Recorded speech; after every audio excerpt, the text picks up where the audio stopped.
Disciplinary problems in the classroom are symptoms of underlying weaknesses in total learning situations.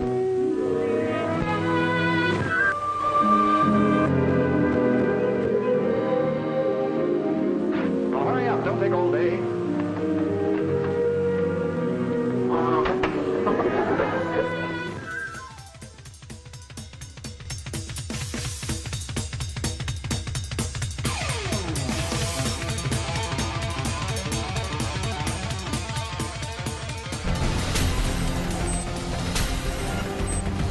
Tonight on Nightline, school kid punished with restraints or locked inside windowless rooms. Nightline investigates harsh discipline in schools across the country. Good evening, I'm Terry Moran. Well, tonight an important investigation raising controversial questions about how far is too far when it comes to physical discipline and control in schools.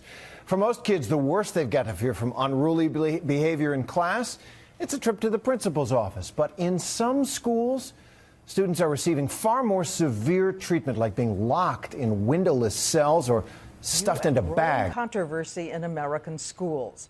This is a padded room.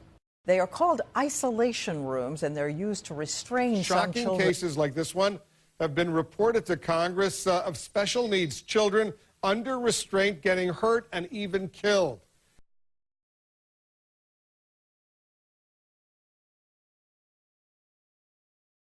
Including those like Andre with behavior disabilities, later tied Spread Eagle to a restraint board. No. They cross your arms and like hold you like that. They had this really big man that pinned me to the ground. And they'd lock you in there, and it was dark, there's no windows, you're just stuck in there for the whole day. It's scary, really scary. Even for the bravest person in the world, it's still really scary. Think about it. Just put the vision of your child, your grandchild, your next door neighbor child in this picture.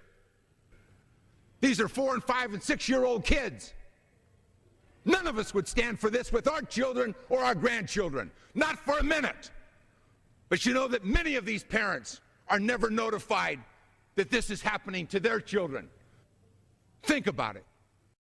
But all too often, students have died after being restrained with the approved techniques. The most recent, 16-year-old Corey Foster.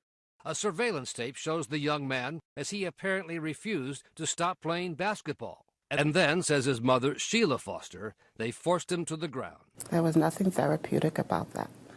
A short time later, Corey Foster was dead. Looking at these pictures, knowing that I won't feel him hug me anymore or say, I love you, Mommy. Yes, it hurts. Is it your sense that some of these people, they probably think they're doing the right thing, protecting the student, protecting others in that room, are just not well trained? That's right. There's no training. There's often not school policies or state laws or federal laws setting the standards. So it's ad hoc. They figure out how to do it themselves. I can't understand why the school system, he didn't like to wear a belt. Now, he was a little fellow. I guess he had some pants on that was a little bit big on him. He would, when he was at church and stuff, he'd take and play football. He'd hold his pants up with one hand and run.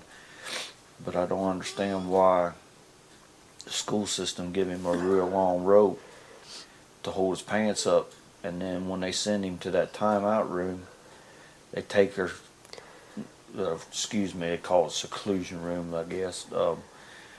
They give him a rope to hold his pants up, and before he goes in there, they go and take his shoes and stuff, but they let him have the rope. And apparently, and then he hung himself in that room. That was my sidekick. Me and him was real close. It hurts every day when you come in the driveway and he's not around no more. Think about your family. You don't have to take this to the abstract. These children cannot defend themselves against this practice, and their parents can't speak for them if they don't know.